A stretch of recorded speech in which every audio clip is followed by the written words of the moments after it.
seorang ibu-ibu penjual tempe di Jalan Teratai. Apa kata abang saya kepada beliau? Bu, ibu punya niat untuk kurban enggak? Punya Ustaz, tapi alhamdulillah Ustaz, saya duit saya cuma jual tempe begini. Ditanya sama beliau, ibu yakin kalau ibu penjual tempe? Yakin Ustaz. Memang jual tempe dia. Apa kata abang saya? Mulai besok ibu jualannya setelah sholat subuh. Sholat subuh dulu di masjid. Habis sholat subuh ibu baru jualan. Tak sampai 1 pekan Bapak Ibu. Tak sampai 1 pekan. Ini jujur ini Bapak Ibu. Allah yang jawab. Tak sampai 1 pekan apa dia kata sama abang saya. A'udzubillahi minasyaitonirrajim. Bismillahirrahmanirrahim. Assalamualaikum warahmatullahi wabarakatuh.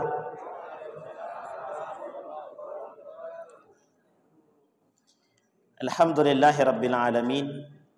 Alhamdulillahilladzi an'ama bi ni'matil iman wal islam bihima tatimmus salihat. Asyhadu an la ilaha illallah wahdahu la syarikalah. Wa ashhadu anna Muhammadan abduhu wa rasuluh la nabiyya ba'd.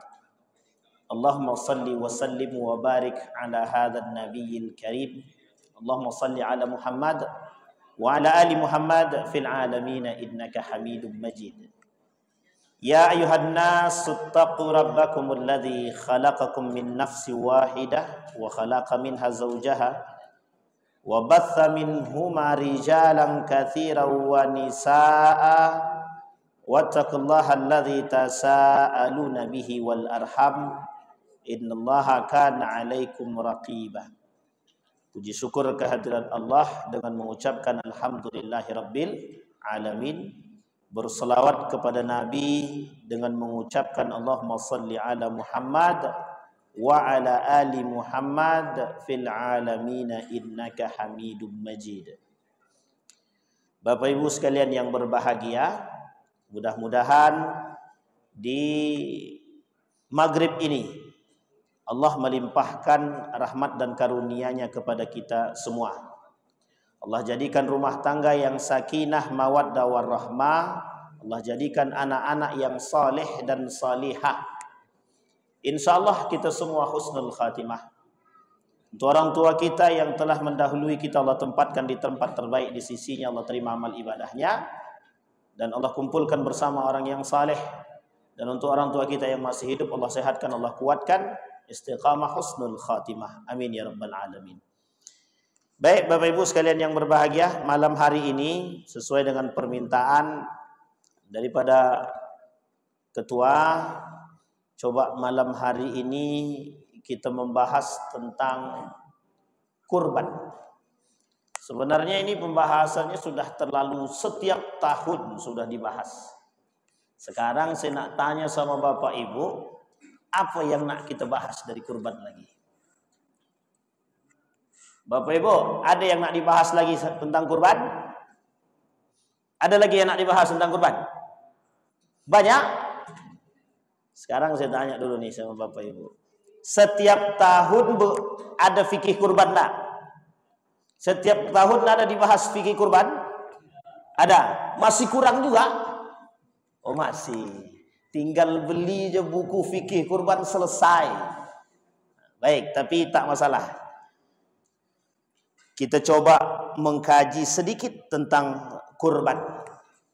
Baik Bapak Ibu, buku yang saya pakai malam hari ini adalah buku Ustadz Profesor Doktor. Siapa dia? Siapa namanya? Ustadz Abdus Somad LCMA. Beliau punya buku, judulnya adalah 33 tanya jawab soal kurban. Ini Bapak Ibu boleh cari, ada di Tafakuh, ada di Shopee, ada di mana-mana. Panduan buat siapa? Panduan buat petugas atau panduan buat panitia kurban. Pakai aja buku itu, jadikan panduan, selesai, insya Allah. Tapi Ustaz, banyak sekarang ini persoalan yang tumbuh di tengah persoalan kurban. Yang tak ada baru kita cari, itu yang kita bahas. Yang kedua, buku yang kita pakai Di malam hari ini 63 tanya jawab tentang kurban. Dan ini bukan karangan Ustadz Abdul Samad, tapi seorang ulama yang lain yang mengarang buku tersebut. Tapi tak ada masalah. Kita lihat nanti, kita coba apakah ada perbedaan secara garis besar daripada persoalan kurban. Baik, kita mulai. Yang pertama yang ingin saya bahas malam hari ini, Bapak Ibu sekalian yang berbahagia, persoalan kurban sudah clear. Apa sih arti daripada udhiyah? Nama daripada kurban itu ada beberapa hal. Yang pertama, yaumal udhiyah. Yang kedua, yaumal kurban. Yang ketiga, yauman nahar. Yang keempat, yaumaz zabh. Kita urai satu-satu. Yaumaz zabhi, hari pemotongan. Disampaikan oleh Nabi dalam hadisnya, wa idza zabahtum fa ahsana zabhi. Kalau kalian memotong kambing, sapi yang sejenis, potonglah dengan sebaik-baik potongan. Langsung kita kasih contoh. Syarat yang diberikan Nabi Ismail kepada Nabi Ibrahim, ada beberapa syarat. Kata Nabi Ibrahim begini, ayahku, silahkan lakukan perintah Allah, engkau akan dapatkan aku dalam keadaan bertakwa. Satu. Tapi kalau kau hendak memotong, ada syaratnya. Syarat yang pertama, tutup mata. Ini kata Nabi Ismail, biar dia tak melihat, atau siapa tak melihat siapa, biar tidak melihat bapak dia yang sedang bersedih, kata dia. Yang kedua, potong agak cepat sikit, biar aku tak merasakan sakit. Yang ketiga, kata Nabi Ismail, senjatanya kalau bisa tajam sikit, biar cepat putus. Nah, ini penting untuk dipahami. Dari bahasan ini muncullah yang disebut dengan etika pemotongan. Makanya Bapak Ibu yang masih memotong sapi di depan sapi yang lain tidak beretika. Yang memotong kambing di hadapan kambing yang lain atau di depan sapi tidak beretika. Karena begitu anjuran sahabat, iya. Begitu anjuran Nabi, iya. Begitu etikanya, iya. Sepakat semua ulama. Tidak ada perbedaan sampai di sini. Sampai di sini bisa dipahami. Yaumaz zabhi. Yang kedua, yaumal kurban. Kenapa kok disamakan, disebut dengan yaumal kurban? Qarraban nas wa qarrabal mu'minuna ilallahi. Mendekatnya orang-orang beriman kepada Allah melalui apa? Melalui hewan kurban. Ada ceritanya? Ada. Cerita Habil dan Qabil. Punya Qabil tidak diterima, punya Habil diterima. Qabil karena punya Habil diterima, punya Qabil tidak. Punya Qabil ini jelek, pisangnya sudah layu, buah-buahannya tidak bagus. Sementara si Habil datang dengan biri-biri atau domba yang bagus. Dibunuhlah. Si Qabil membunuh si Habil. Kalimatnya di akhir kalimat tersebut, berikan barang yang bisa, yang terbaik yang bisa kita berikan. Muncul hadis Nabi tentang hal ini. Apa kata hadis Nabi? Kalau hendak bersedekah, berikan yang terbaik. Sekarang pertanyaannya, kurban ini bagian daripada sedekah atau tidak? Bagian daripada sedekah apa tidak? Bagian daripada sedekah. Maka kata Nabi, ahsanas sadaqah, berikan sebaik-baiknya sedekah.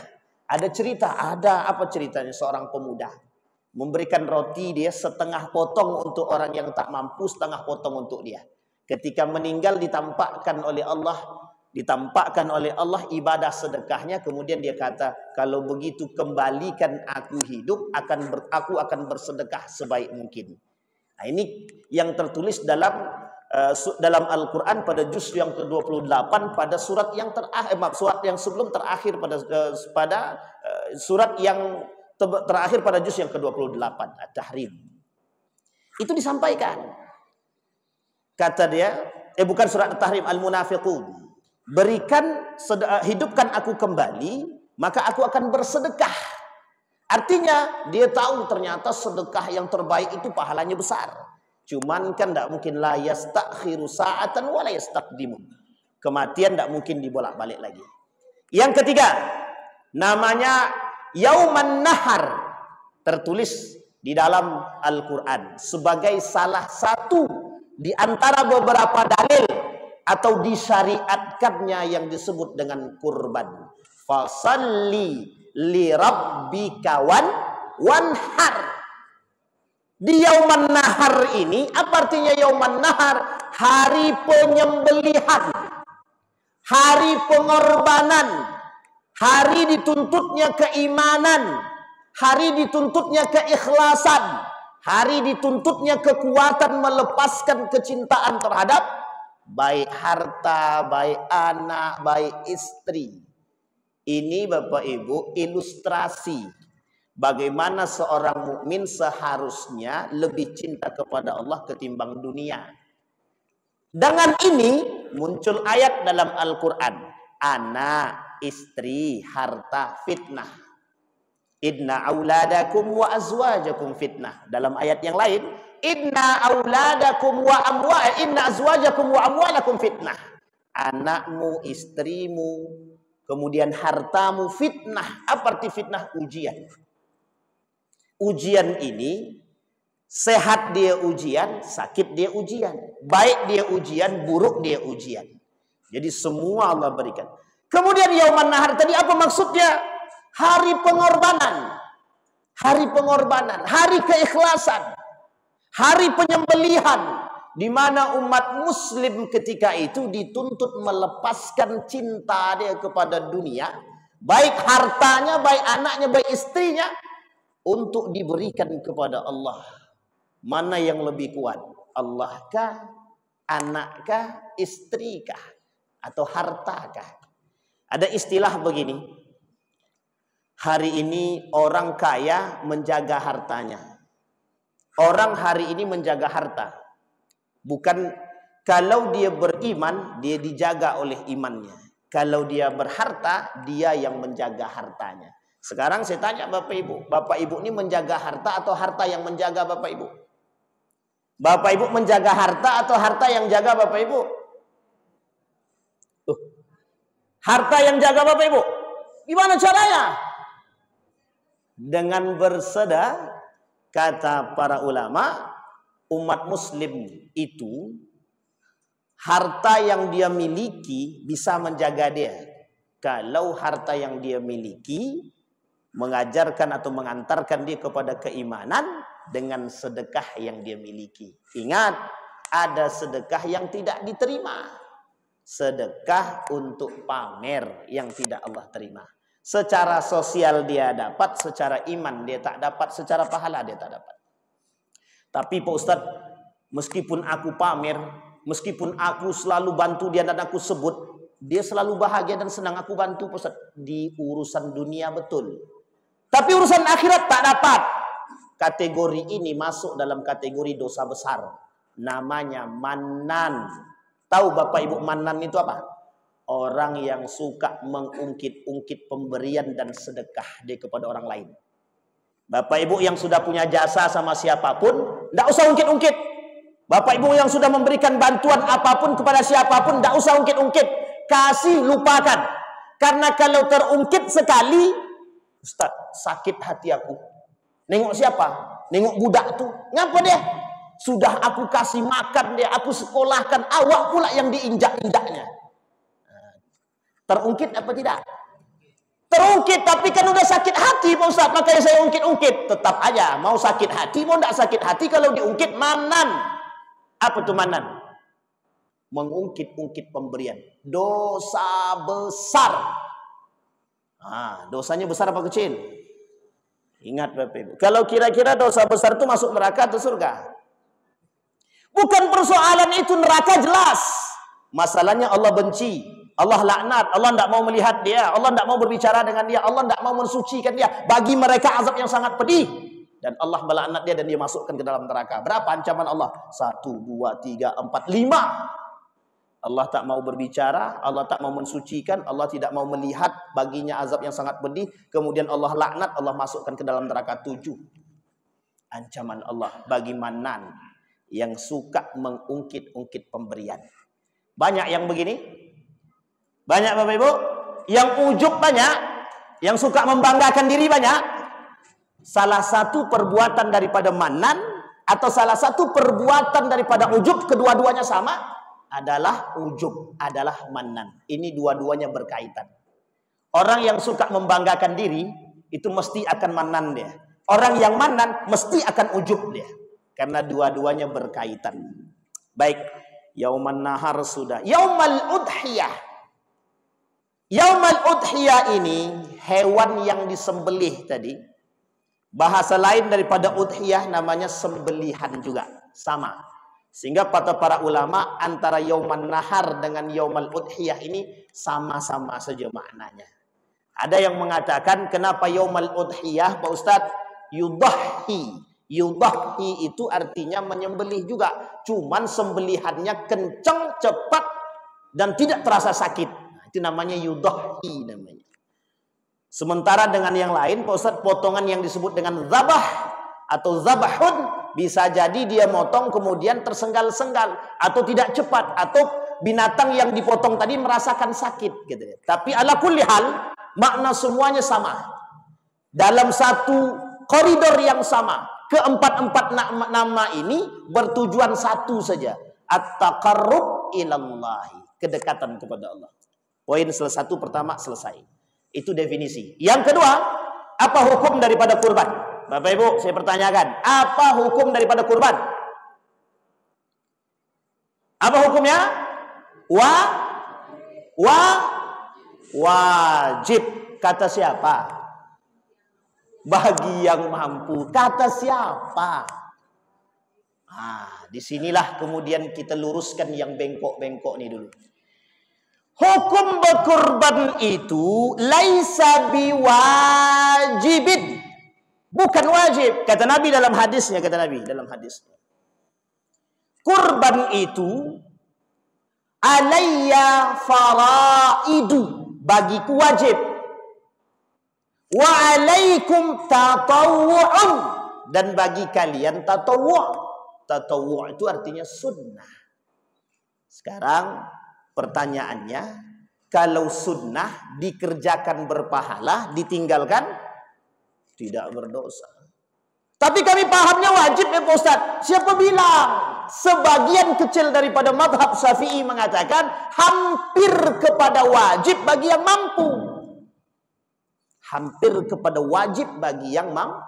Sunnatun muakkadah. Sunnah yang ditekankan. Sampai di sini bisa dipahami. Ada yang mengatakan fardu kifayatin. Apa arti fardu kifayah? Wajib kalau ada yang sudah melakukan. Tapi ulama, mayoritas jumhur ulama ittafaqa hukum daripada kurban sunnatun muakkadah. Sunnah yang ditekankan. Itu yang pertama. Jadi ada yang mengatakan wajib sebagian kecil. Ada yang mengatakan sunnah muakkadah mayoritas.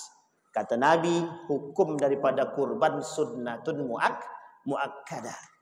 Pertanyaannya adalah, Ustadz, berarti kalau sunnah kami tak ada dosa dong kalau kami tidak kurban. Tidak ada dosa memang. Tidak ada dosa. Tapi kami mampu Pak Ustadz. Nah, sekarang kita lihat. Mengapa kita harus berkurban? Satu. Yang pertama, al-amru minallahi laisa bi amrin wajib bal sunnatun. Orang yang menjalankan kurban, dia telah menjalankan sunnah, dia telah menjalankan perintah dari Allah. Satu. Yang kedua, bentuk kedekatan dia kepada Allah. Yang ketiga, al-hikmatu min hikayatin anbiya. Cerita daripada, hikmah daripada cerita para nabi. Yang keempat yang tidak kalah penting, rasa syukur kepada Allah dalam bentuk sedekah yang dia berikan kepada umat manusia. Berarti Pak Ustadz, kalau begitu kami dapat pahala tidak kalau kami berkurban? Jelas. Berarti Pak Ustadz, kalau kami berkurban atas nama siapapun tetap dapat pahala. Tetap. Ini urusan kebaikan. Kalau kami tak berkurban berarti tidak ada dosa. Tidak ada dosa. Cuma kalau semuanya tidak berkurban, siapa yang menjalankan perintah Tuhan? Meskipun hukumnya sunnah, tapi sunnahnya muakkadah. Apa sunnah muakkadah itu? Ditekankan. Bahkan kata para ulama, ada orang yang tidak mau berkurban karena tapi dia mampu, sampai dikatakan makruh dia itu. Hukum teringan bagi dia, bukan teringan, yang paling akhir daripada hukum yang diberikan kepada orang yang mampu tapi tak berkurban itu makruh, dibenci. Kemudian ada satu dalil, hadisnya dhaif. Langsung kita masuk pada poin selanjutnya, ancaman bagi mereka yang tidak berkurban. Apa kata Nabi?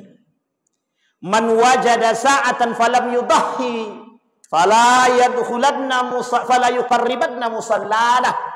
Ada orang yang tahu akan faidah daripada kurban dan dia diberikan kelapangan rezeki, waktu dan kekuatan oleh Allah, falam yudahhi, dan dia tak berkurban, fala yuqarribanna musallana, tidak usah mendekat kepada masjid kami, kata Allah. Kata Nabi, tidak usah mendekat kepada masjid kami.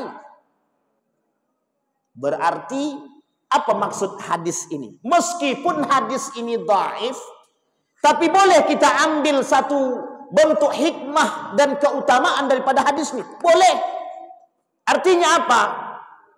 Ada ketidaksukaan Allah terhadap orang-orang yang tidak mau berkurban. Sekarang kita lihat. Apa alasan orang tidak berkurban? Satu, malas Ustadz, mengurangi duit. Berarti kira-kira pelit apa bukan? Pelit.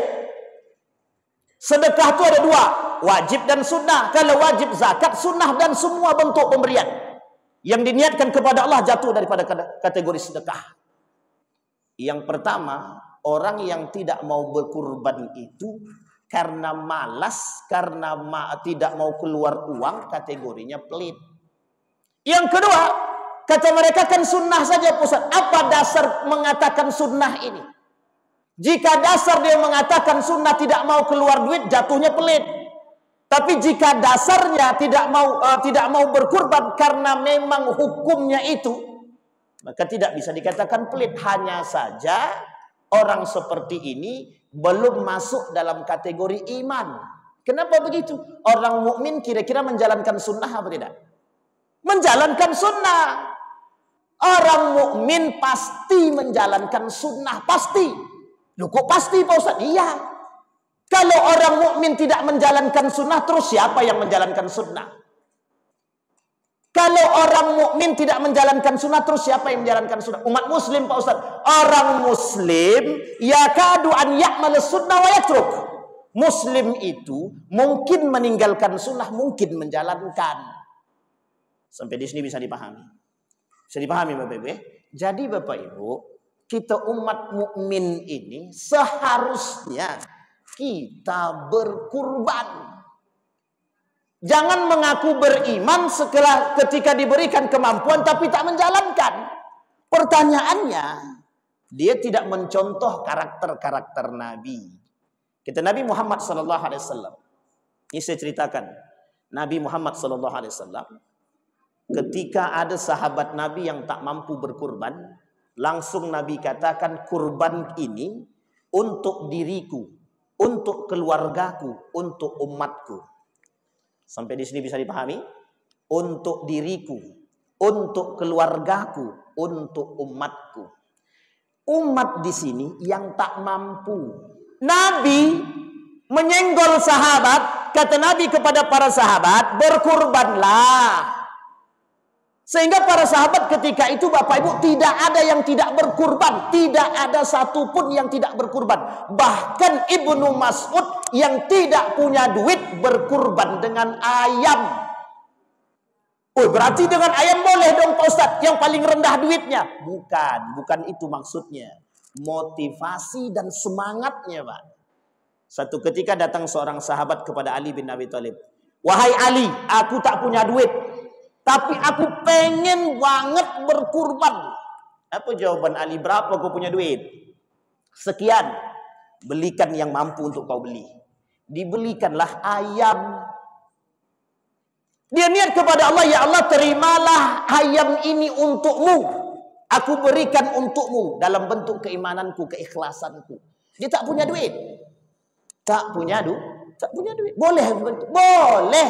Tapi terhitung kurban? Tidak. Pahala kurban dia dapat, tapi tidak terhitung kurban. Kenapa begitu tak terhitung kurban? Dia dapat pahala keikhlasan dalam bersedekah. Tapi dia tak dapat pahala kurban, tidak dapat kurban, nilai kurbannya dia tak dapat. Kenapa kok bisa begitu?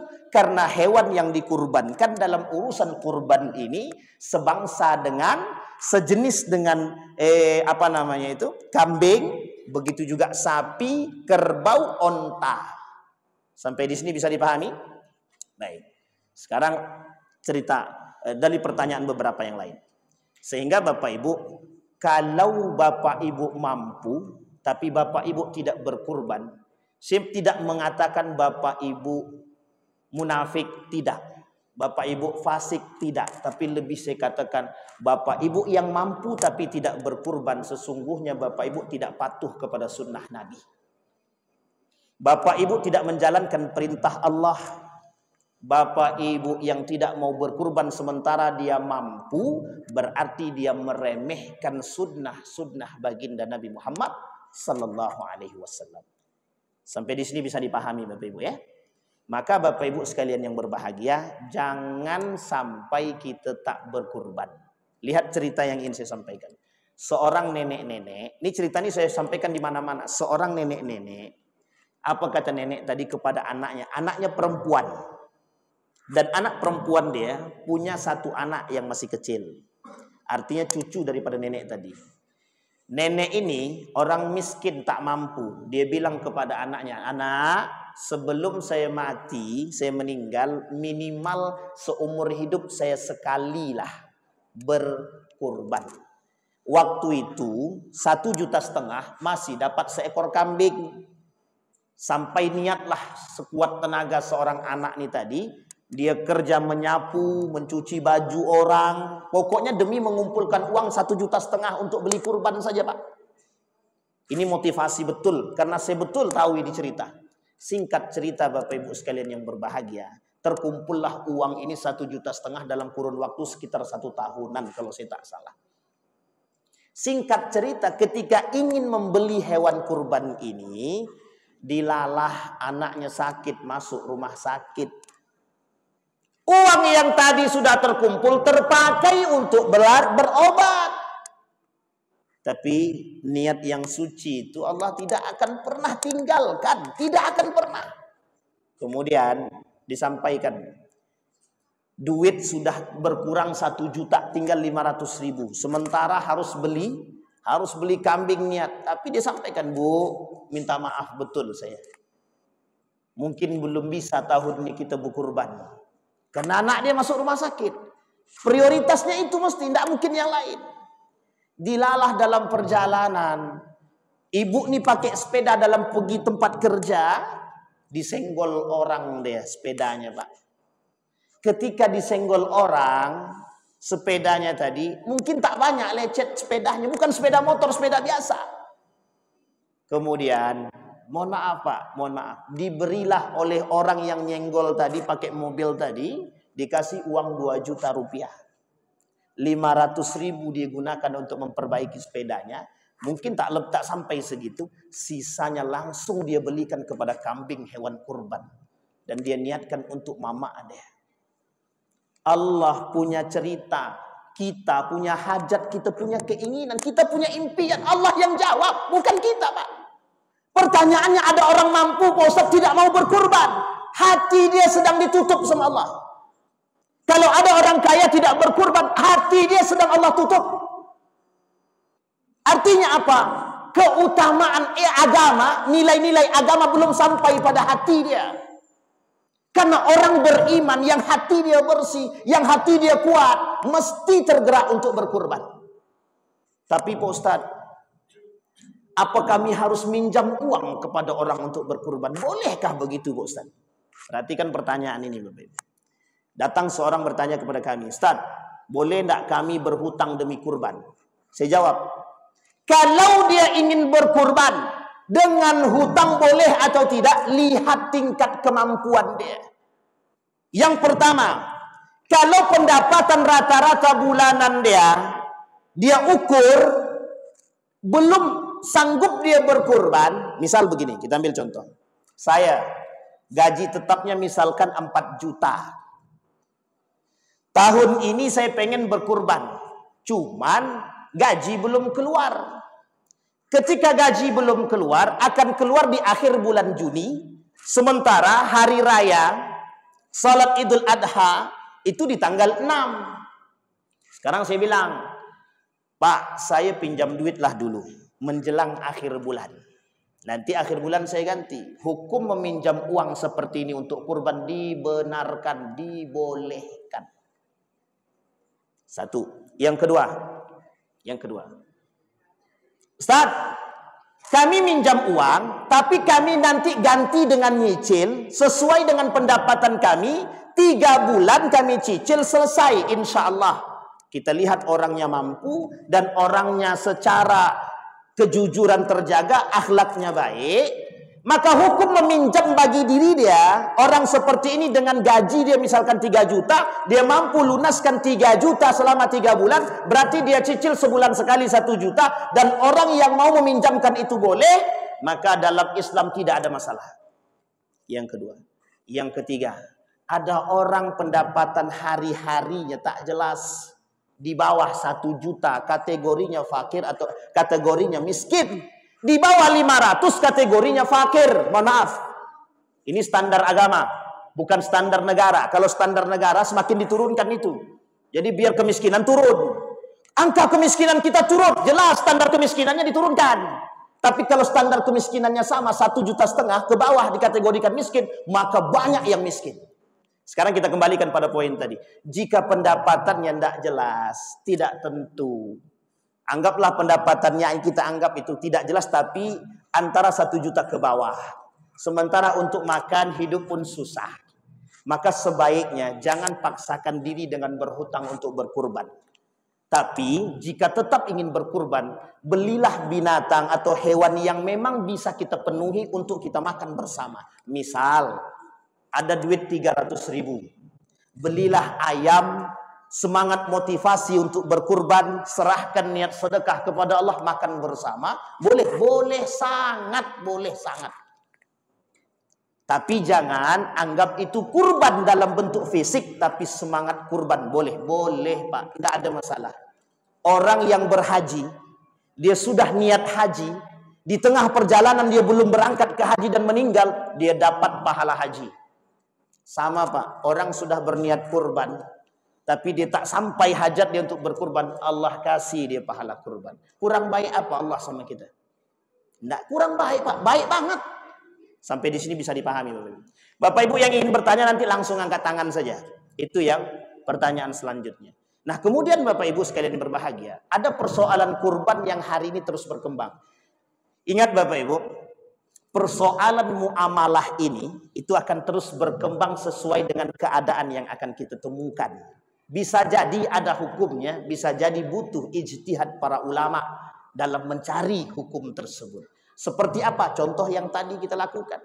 Zaman Nabi tidak ada orang berhutang dengan itu. Tapi kemudian ijtihadul ulama, berkumpul para ulama berijtihad, lahir satu hukum. Kata para ulama tidak ada masalah ketika mereka berhutang demi kurban. Dia begini, dalam hukum itu ada 2. Ada hukum, ada etik. Kita kaji secara hukum tak ada salah. Tapi kalau kita kaji secara etika, maka sebenarnya kalau memang tidak mampu berkurban, jangan paksakan diri untuk berkurban. Apa yang terbaik? Kumpulkan uang. Selama 1 tahun mesti cukup duitnya Pak. Sudah Bapak praktekkan? Sudah saya praktekkan Pak.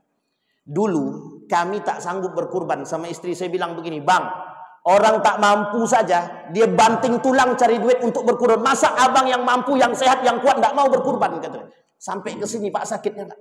Karena yang ngomong istri kita sendiri. Semenjak itu saya bilang, Bismillah, ya Allah, aku mulai hari ini nabung sedikit. Meskipun duitku tak banyak, aku tabung. Tapi wajib bagiku berkurban. Aku wajibkan pada diriku sendiri. Saya wajibkan Pak pada diri saya sendiri. Kami harus berkurban setiap tahun.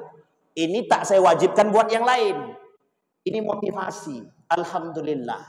Allah jawab Pak. Bapak tabunglah.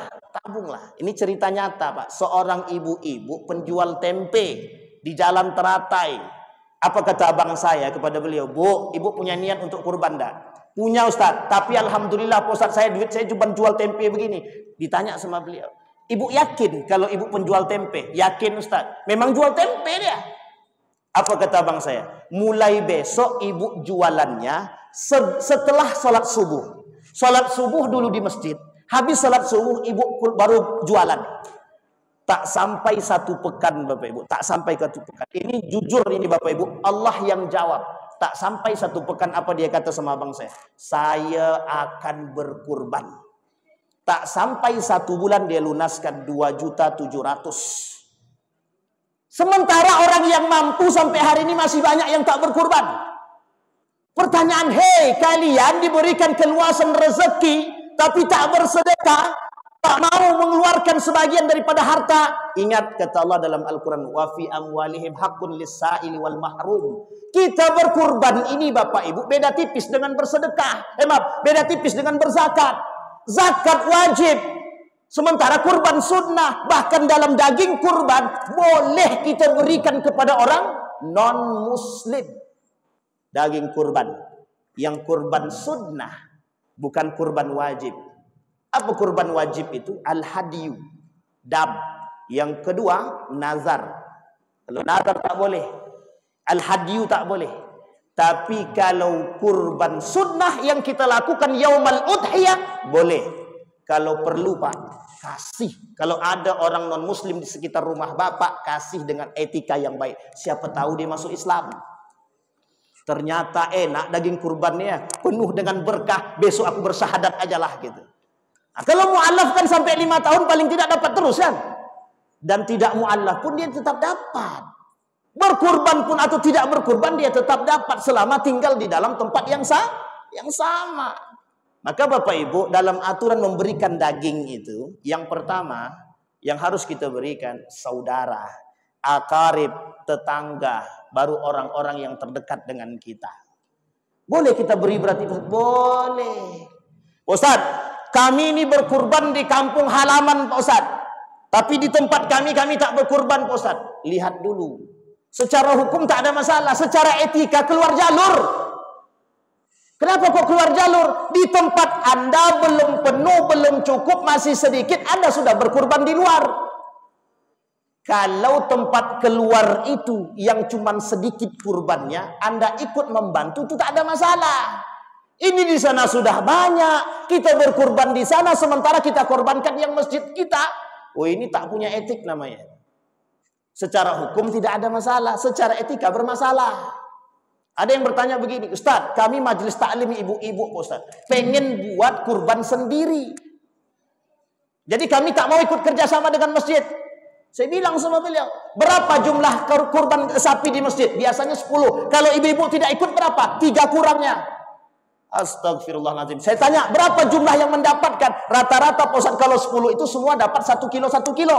Nah setelah kalau 3 orang ini kurang Ustaz, 3 sapi ini kurang, maka dapat setengah-setengah.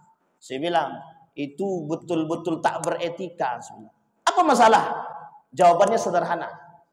Ustaz, kenapa kami keluar majelis taklim ini mau buat sendiri? Biar daging yang kami dapatkan banyak. Kalau mau dapat banyak, nggak usah kurban. Beli aja kambing ke sana, sendiri, makan sendiri.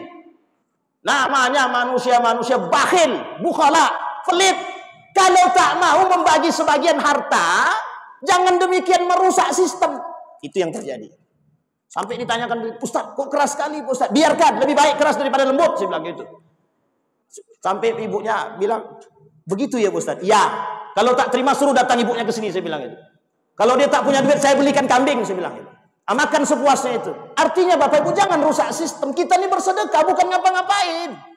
Kecuali mohon maaf, Bapak Ibu masuk dalam ini, apa kata ketua masjidnya? Untuk kita, orang-orang dekat, kita ambil banyak. Sehingga Bapak Ibu cuma dapat setengah-setengah. Ada kecurangan yang terjadi, itu boleh. Datang ke situ sampaikan. Ini tidak ada kecurangan. Kita ini bersedekah, bukan ngapa-ngapain. Mencari pahala, bukan mencari kemurkaan. Kita bersedekah dalam bentuk apa? Mencari ridha dan mendekat kepada Allah. Kalau justru sebaliknya malah kita menjadi orang yang jauh dan bermaksiat kepada Allah dan menunjukkan kebakhilan, di mana letaknya? Maka saya katakan Bapak Ibu, kalau ingin berkurban, berkurbanlah. Niatkan karena Allah, lepaskan, selesai. Masalah daging yang kita dapatkan sedikit, masalah yang daging yang kita dapatkan tidak banyak, kita ini niatnya bersedekah. Seharusnya kalau kita yang mampu tidak perlu mengharapkan daging itu, Pak. Karena sesungguhnya, ingat Pak, kenapa daging ini diberikan kepada seluruh masyarakat yang tinggal di tempat kita? Masih banyak di antara mereka yang belum mampu membeli daging sendiri. Itulah harapan mereka dengan daging-daging kurban tadi.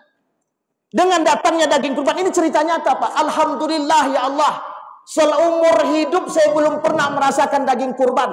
Maaf, seumur hidup saya tidak pernah merasakan daging. Tiba-tiba saya tinggal di kampung ini, kami dihargai dan diberi daging kurban. Betapa bahagianya anak saya, Ustaz. Itu cerita nyata, Pak. Pertanyaannya, tidak bahagiakah kita melihat orang yang tak pernah makan daging, kemudian makan daging? Tersenyum dalam bentuk sedekah. Betapa tingginya ibadah kita, betapa tingginya keimanan kita. Bahagia melihat saudara kita bahagia. Jadi jangan ukur dagingnya, ukurlah kebersamaannya. Sampai di sini bisa dipahami Bapak Ibu ya. Baik. Kemudian ada pertanyaan begini. Ustaz, boleh enggak orang ini, pertanyaannya sering kami dengar nih. Boleh enggak orang kafir berkurban? Boleh enggak Bapak Ibu? Syarat berkurban itu Islam. Tapi kalau dia hendak berkurban bagaimana Pak Ustaz? Silahkan. Dalam urusan sosial dia dapat, dalam urusan agama dia tak dapat. Dalam urusan pahala dia tak dapat pahala. Tapi dalam urusan sosial kemanusiaan dia dapat. Nilai kurban dia tak dapat, pahala dia tak dapat, urusan sosial dia dapat. Artinya apa? Sosial kemanusiaannya yang dinilai. Kalau saya menyarankan tak bisa begitu. Kalau dia non-muslim, mau memberikan, biar bernilai, cari orang muslim, 7 orang, masukkan nama di situ, kasih duit kepada mereka, dan ada nama-nama orang muslim 7 orang yang tidak mampu di situ, justru daging itu bisa berpahala bagi mereka dan dapat nilai kurban. Secara sosial kemanusiaan dia tetap dapat. Nah, ini pertanyaannya kemarin itu ditanyakan begitu. Boleh tidak berkurban non-muslim? Secara syarat tak bisa. Nilai kurban tak dapat, nilai pahala tak dapat. Tapi sosial kemanusiaannya dapat.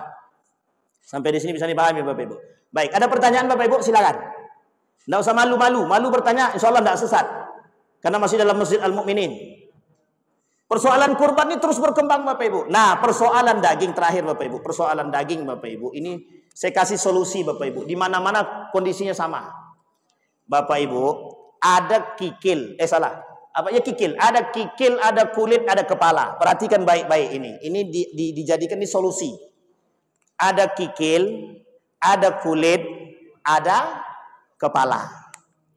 Bapak Ibu, besok Bang, dikumpulkan semua yang berkurban nih. Ini kita mencari kedamaian dan keamanan secara agama, secara hukum. Dikumpulkanlah peserta-peserta yang berkurban ini.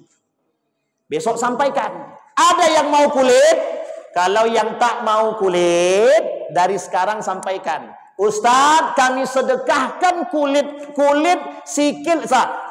kikil dan kepala untuk mereka yang mau, yang ikut. Boleh, tak ada masalah. Karena disedekahkan.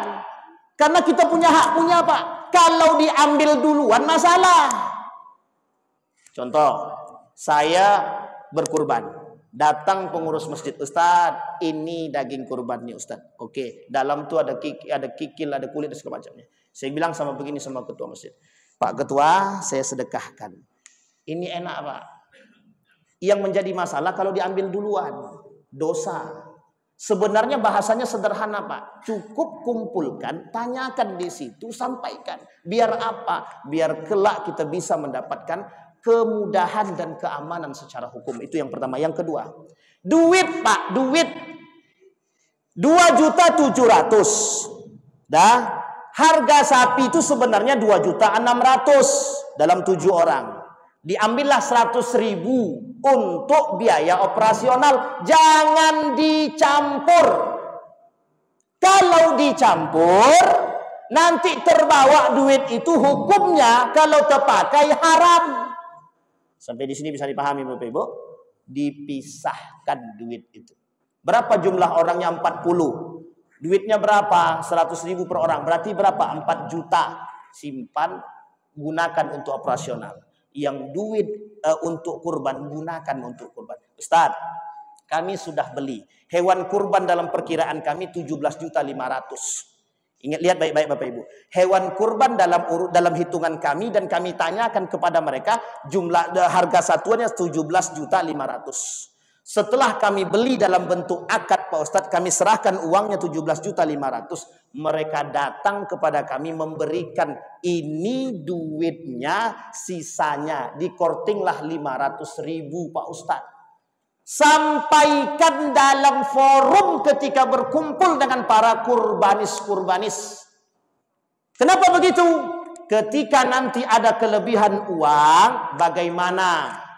Kami ikhlaskan untuk operasional. Boleh duit itu masuk operasional? Boleh, tidak ada masalah. Karena sudah dapat pemberitahuan langsung daripada yang berkurban.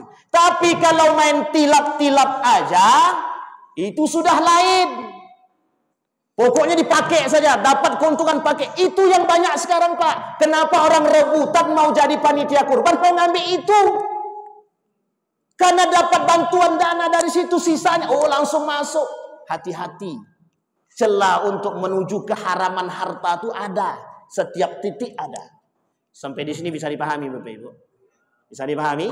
Hati-hati. Ini kalau diteruskan panjang sekali. 33 tidak mungkin habiskan dalam satu waktu. Mudah-mudahan ada manfaat bagi kita semua.